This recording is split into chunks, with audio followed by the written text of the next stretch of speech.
Hey everyone, so 3.15 just got pushed to live, and now that that's out the door, they're working on getting 3.15.1 in our hands already, and it's already in the PTU. That means some new features and fixes, but today we're going to be looking at the new ships that are coming along with this update, which are the Ares Starfighters and the Redeemer.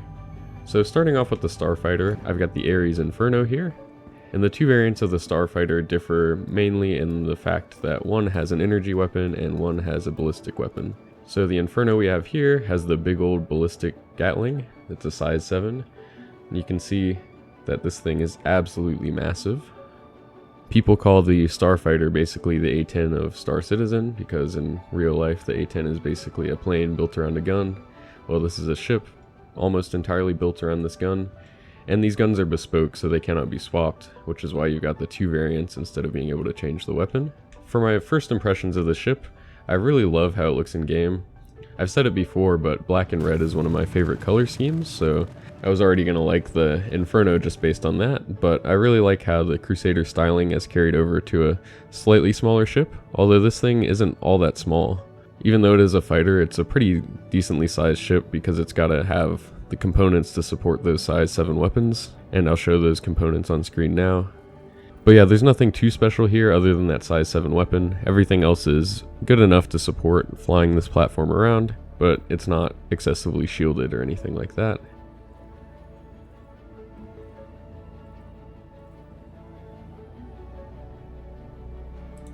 So proceeding around the exterior, you can see that this has some of the new features that are going to be useful for 3.15, like a weapon locker and external storage. Now that we no longer have that global inventory, it's nice to be able to have space to bring things along with you in a ship if you want to take this somewhere to do a mission. But yeah, overall the design is really cool. I like asymmetry in ships, and this definitely has it with that offset weapon, and it's just enough to make it look unique and interesting from a lot of the other ships in the game.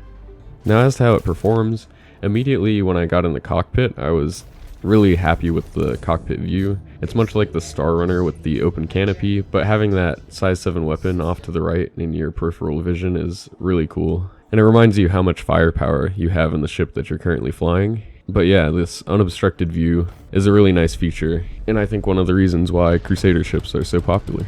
As for actually putting this weapon to use, this thing is primarily suited for taking on large ships, and not necessarily large ships in the sense of something like a Constellation, but ships even larger than that. You can see just firing the weapon here in a straight line that the spread on this Gatling is pretty wide, and I haven't gotten a chance to mess around with an Ion, but I'd assume it's somewhat similar. So these size 7s do have a pretty long range, but if your target isn't massive, you're not going to be able to hit anything from that range. So if you're taking on an Idris, then yeah, you'll be able to keep your range and still land a bunch of shots, do a bunch of damage. But anything smaller than that, you're going to have to get in pretty close to land shots with this thing, especially with the projectile speeds. And at close ranges, the maneuverability on this ship isn't all that great. So I tried a couple of ECN alerts out, and for whatever reason the NPCs weren't moving around. But I can imagine if these cutlasses were flying around, it would be somewhat of a difficult task to keep on target, since the pitch and yaw rates of this thing aren't amazing. It does have surprisingly good forward thrust. I'm not sure if they're going to tune this thing and make it a little bit slower in that direction, but yeah, when I first pulled it out of the hangar, I almost ran into the wall just repositioning myself because it has so much forward thrust compared to any other direction. But yeah, I could see that being useful, especially if you're going against capital ships, because that could be useful to make sure that you control your range from the capital ship so that you don't get too close to be in range of its turrets, but you stay close enough to be able to land shots of your own.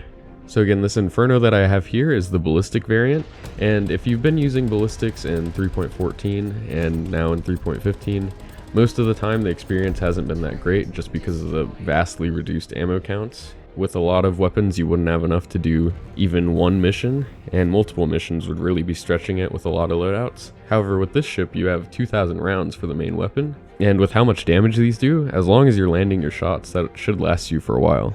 Also, I just quickly checked the restock price, and I'd only expended about 150 or so rounds here, but the cost to refill them was only 15 credits. So again, this is something that could be tweaked in the future, but at the moment it doesn't seem like it's as expensive as I initially thought it might be to restock the ammo on these ships.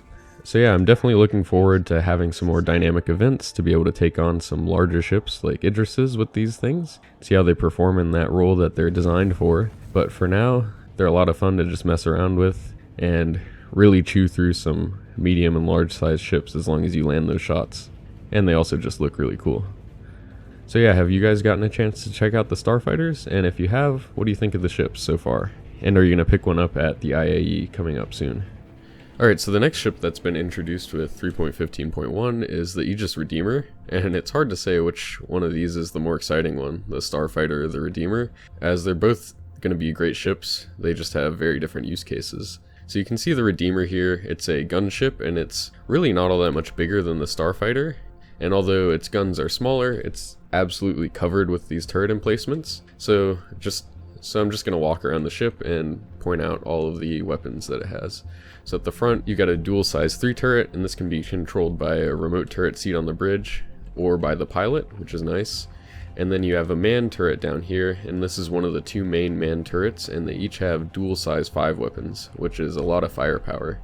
For reference, that's 2/3 of the firepower of an entire 600i for each turret, or the same amount of firepower as the Hercules. Continuing on back, you've got a size 4 fixed mount under each of these wings, I guess you could call them, and these are only controlled by the pilot.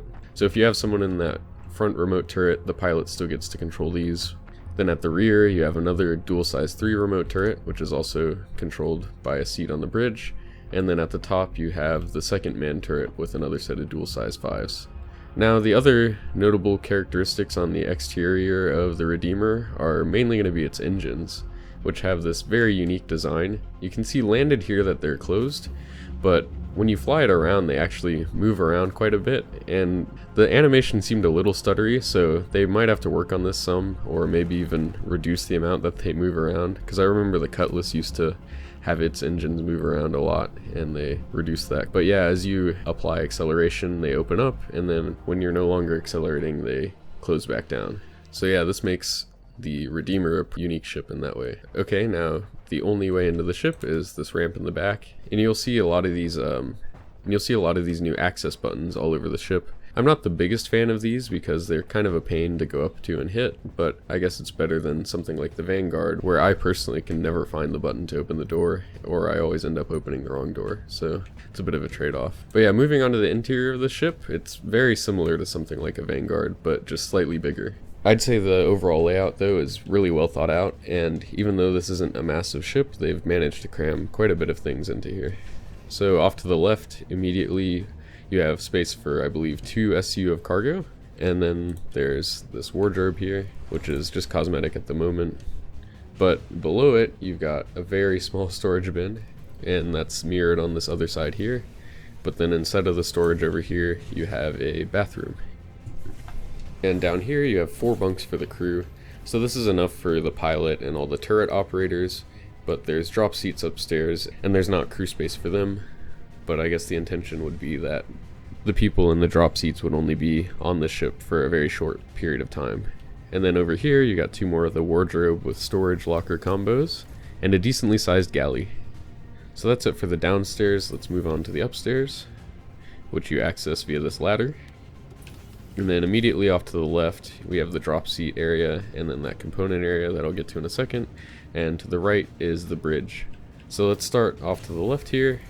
Opening this door, you can see pretty much all of the components are accessible in here. And this was one of the initial selling points of the Redeemer. You'd be able to do a lot of repairs from the inside, which is common on very large ships, but this ship isn't all that big, so it's definitely a unique feature.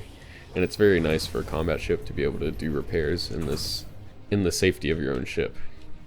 And then also here you have access to one of those size 5 turrets. It comes stock with dual Gatlings, and for whatever reason these have plenty of ammo compared to most ballistic weapons like the C788s that the pilot has, which have only 100 rounds. But yeah, you don't actually have to immediately change those out for energy weapons in this ship. Okay, and then right outside the component room we have these drop seats again. These are here so that the Redeemer can carry along an extra complement of Marines if you want to do some ground combat instead of just space combat, and you even have a little weapon locker for their weapons. Moving forwards, you have a few more components. And then in this area, you have some of the futuristic design elements. Again, the Redeemer is supposed to be futuristic even in Star Citizen, so that's why it's got these unique features like the nutcracker engines is what a lot of people seem to call them, and these piston looking thingies in here. And on the floor here you have the turret access to that lower man turret, and you actually enter it with this button over here. Took me a second to find that. And moving forward, you have the remote turret seats. So this one is for the front remote turret, this one's for the rear remote turret. And then you finally have the cockpit up here. Now the cockpit view on the ship is not quite as good as the Starfighter. It's got your typical Aegis struts that are kind of curved. It reminds me of something like the Saber or the Vanguard. But it's by no means bad and is definitely serviceable, especially since as a bit of a slower gunship sort of thing, you're going to be more relying on your radar for fights with this and letting your turret gunners do the work. Now I did get a chance to take this out solo, and with the dual gimbaled size 3s and the fixed size 4s, it's got plenty of firepower to do missions even by yourself, and it's got enough shielding that it's not really going to be an issue for most NPC missions. But the ship really shines when you have it crewed. You're going to want to have 2 additional crewmates to man both of those size 5 turrets, or you're not getting the full benefit out of this ship of having that massive amount of firepower in such a compact package. Now I will say the view out of the turrets is pretty poor. Your side visibility is quite bad, and the vertical visibility isn't all that clear either. And the firing arcs are a little bit weird just because of the shape of the ship, but one of the features is that the turrets can both point forwards at one target, and then the pilot can also point at that target. So if you want to bring all the guns to bear on one ship, then this ship has the somewhat unique ability of being able to do that, which a lot of other ships that are designed around using turrets struggle with. Like for example with the Hammerhead, it's pretty hard to get multiple turrets on one target. But yeah, overall, from my first impressions, both of these ships seem very solid. They look really cool, and they seem like they're going to be able to effectively do their role in the verse, and even look cool doing it. So again, have you guys tried out the Redeemer? And if you have, what are your thoughts on it? And are you going to pick one up at the IAE if you don't already have one? I do like both of these ships, but I think I'll save them to earn in game just because they're more combat focused, but I do really like the Starfighters. They look pretty cool. Alright, so that's all I have for today. Just a quick little video looking at these ships, and I hope you enjoyed it. Now I want to thank my members, Starjump Starlet and GreatWatch93. Thank you so much for supporting the channel, and if you guys want to help me out, you can do that by hitting the like or subscribe button, or by becoming a member with that join button. I really appreciate it, and thanks for watching.